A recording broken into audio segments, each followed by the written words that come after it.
पुराना मंडी में अभी जाके कुछ दिनों पहले सड़क पक्की हुई है, अदरवाइज वो रोलर कोस्टर राइड थी।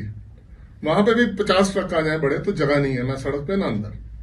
परवानू की मंडी का भी यही हाल है। आज परवानू की मंडी 50% खाली है, बिकॉज सारा शिफ्ट हो गया है पिंजौर में या पंचकूला बीच सेक्टर में। दिल्ली में एप्पल आड़तियों की एसोसिएशन है, क्योंकि आड़ती जितने हैं सेब आता है उधर। हमारे यहाँ तो ऐसा कुछ नहीं है। आप नागपुर जाते हैं या कहीं जाते हैं, वहां पर लोकल संतरा लेके आप टेस्ट कर सकते हैं, क्या आप सेब का कर सकते हैं? कोई सिस्टम ही नहीं है यहाँ पे। आपके यहाँ सीए स्टोर्स नहीं है। सेब की इकोनॉमी को आपने वर्चुअली खत्म कर दिया। वो प्लास्टिक के टेस्ट वाला बाहर से सेब आ रहा है, उसको क्यों नहीं रोकती सरकार? हम कहते हैं फूड में क्वालिटी होनी चाहिए। क्या वो इम्पोर्टेड सेब की कहीं क्वालिटी है? जैसे भाई साहब खन्ना जी ने बड़ा एलिवेट करके बताया, अच्छी लगी पूरी बात उन्होंने बताया कि मार रोड पे कभी रैम वॉक, एक इसमें रैम वॉक होती थी। शाम को 6 बजे के बाद 2 बाजार का ये हाल है, शाम को आदमी नहीं होता जी वहाँ। नहीं तो शाम को कहते थे कि ऑफिस से छूटते हैं और ऑफिस से छूटने के बाद कस्टमर मार्केट आता था, कोई परचेज करके जाता था, कुछ सामान लेके जाता था। आज के टाइम में वो चीज शाम को 6 बजे के बाद लोगों का टाइम काटना मुश्किल हो गया है। हम लोग जो व्यापारी आदमी है, एक एक दुकान पे ना करते 7 से लेके 10 लोगों का स्टाफ है, तो 7 से लेके 10 लोगों का परिवार भी तो पल रहा है जी। उस पे हम लोग टैक्स भी दे रहे हैं, सब कुछ दे रहे हैं, उनके ऊपर कोई कुछ नहीं है। वो जैसा जहां से ला रहे उनको कोई पूछ नहीं है। आज के टाइम में जो हमारे सारे व्यापारी भाई बैठे हैं, मैं इनसे पूछना चाहता हूँ, कितनों के बच्चे दुकान पे बैठने के लिए तैयार आते हैं? मैं सबसे पूछना चाहता हूँ, जो बैठे होंगे मजबूरी में, इनके ऊपर होगा नहीं। अदरवाइज आज के टाइम में किसी का आगे बच्चे इसको रन थ्रू करने की कोई है नहीं। आज जगह साइड इनकम है। मोर ओवर किस टाइम लोग बाजार में दुकानें नहीं मिलती होती थी। माला अनाज मंडी से जाता था, आज वो नीचे तो अब मोहल्ले की दुकानदारी अनाज मंडी की रह गई है। तो मेरे तो ये दोनों सरकारों ने इसको, हमारे व्यापार को खत्म किया। कोई कोर्ट ले गया, कोई बस स्टैंड ले गया, कोई गाड़ियां यहाँ शहरों में नहीं आती। गाँव के लोग आप एक कट्टा अखरोट का लेके आओ, यहाँ उतारते हैं बम्बई में, उसका 200 रुपए मजदूरी लगती है, वहां पर जाने के अखरोट कितने बिकते हैं? 300 रुपए। तो दोनों सरकारों की मैं तो ये बात करूंगा, उन्होंने व्यापार की दृष्टि से शिमला को देखा ही नहीं, टूरिज्म की दृष्टि से देखा। आज की डेट में सर एक यह बात बताओ, क्या हम जो लोकल रेजिडेंट्स हैं शिमला के, क्या वो 100% शिमला के बाजारों से शॉपिंग कर रहे हैं? नहीं कर रहे हैं सर। वो शाम को गाड़ी लेके निकलते हैं, एलेंटे मॉल जाते हैं, वो सेल्फी खींचते हैं, सोशल मीडिया पे अपडेट करते हैं, सामान भी लाते हैं, क्योंकि इंफ्रास्ट्रक्चर है। हमारे यहाँ पे इंफ्रास्ट्रक्चर है ही नहीं है। हम लोग जो ट्रेडर्स हैं बेसिकली सबसे ज्यादा रेवेन्यू जनरेट करके देते हैं सरकार को। We are the tax collectors. जो सरकार चल रही है उसमें बहुत अहम भूमिका वो करते हैं। चलो पे तो सर उसको छोड़ो, वो सारी चीज हो गई। We collect and generate the revenue for the government, लेकिन आप बताओ कि उसका कितना % हमारे ऊपर खर्च होता है? Nothing sir. हमने कितनी बार सरकारों को लिख के दिया कि आप कम से कम एटलीस्ट हमारे एक सोशल सिक्योरिटी तो हमें कुछ दो। एक दुकानदार है, ब्रेड विनर है, उसके साथ 4 लोग और जुड़े हुए हैं, कल को उसको कुछ हो जाता है तो पहले जो 4 उसके साथ जो एम्प्लॉइज हैं वो बिल्कुल खत्म हो गए, उसका परिवार खत्म हो गया, कोई उसके लिए सोशल सिक्योरिटी नहीं है। ठीक है जी, कुछ नहीं है, क्या करेगा आदमी? सिक्योर्ड माहौल कहाँ है? टूरिज्म और व्यापार दोनों एक साथ है, इसको हम अलग नहीं ले सकते। जितना टूरिज्म आएगा, 2 ही यहाँ पे तो या फसल है सेब की है, और या जो थोड़े यहाँ जो हो रहा है खेती बाड़ी जो लो लेवल पे हो रही है, थोड़ी सी ज्यादा इनकम नहीं है। और मेन है टूरिज्म।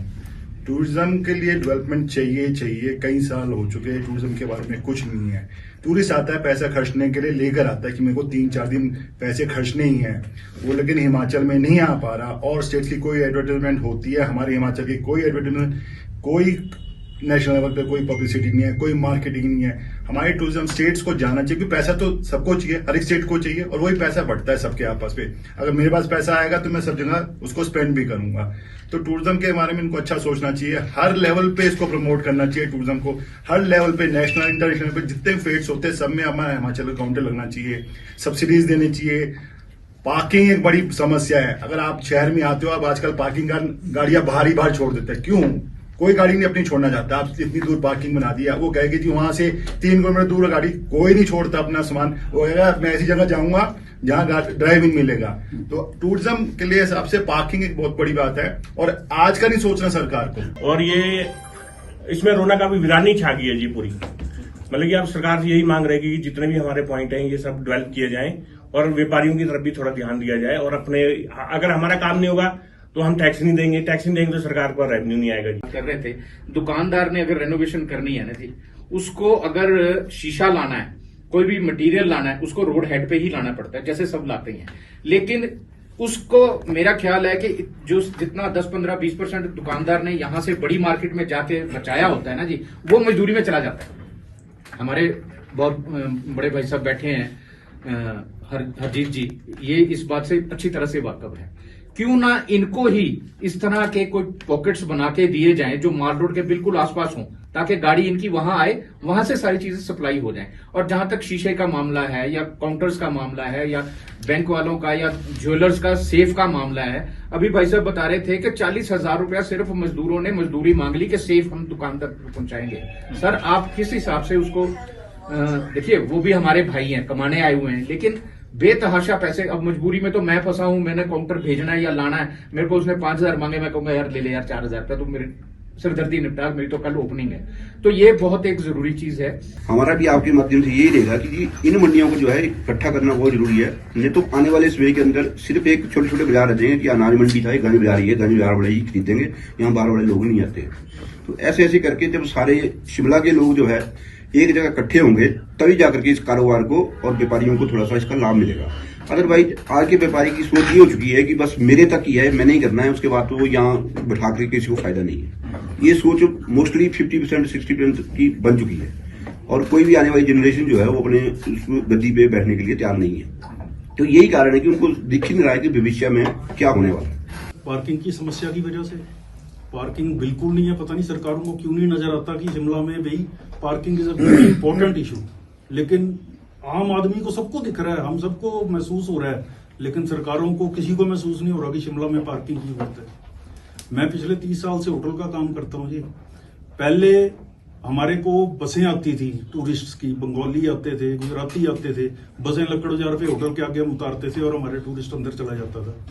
अब होटल वालों को क्या कसूर है, उन्होंने बसें बंद कर दी, वहीं पे खड़ी हो जाती हैं बाईपास पे, वहां से टूरिस्ट शहर के अंदर आता नहीं। वहीं पे इतने होटल बन गए हैं कि वो बाहर ही खड़ा, वहीं पे उनको होटल्स मिल जाते हैं और शहर का बिजनेस वैसे लोकल का खत्म हो गया। कोई ऐसा पॉइंट होता कि कहीं पे लोकल में आके बस खड़ी हो जाती तो हमारे होटल चलते। आज मैं प्रॉपर्टी का भी काम करता हूं, आधे से ज्यादा होटल बिकने को हैं जी, आधे से ज्यादा होटल शिमले में, आधे में कम बोल रहा हूं। जिस होटल वाले के पास जाओ कहते हैं यार सेल करा दे यार, इसको बिकवा दे। और अपना लोकल जो खाना वाना है वो खिलाएंगे। वो नहीं था कि आप एक बड़ी बिल्डिंग बनाओ, उसमें 10 कमरे बना दो, उसका होटल का सिस्टम बना दो। अभी हमारे घाटी मेरे सामने बने हैं कमरे, वो 3,000 रुपये चार्ज कर रहे हैं एक रूम का। तो क्या वो होम स्टे है?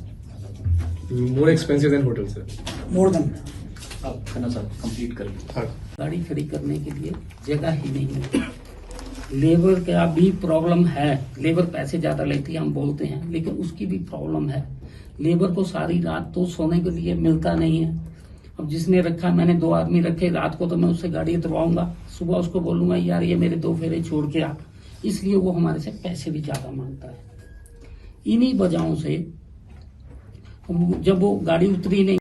अगर आप ये वीडियो YouTube पर देख रहे हैं तो हमारे चैनल को सब्सक्राइब कर बेल आइकन दबाएं और Facebook पर देख रहे हैं तो हमारे पेज को लाइक करें।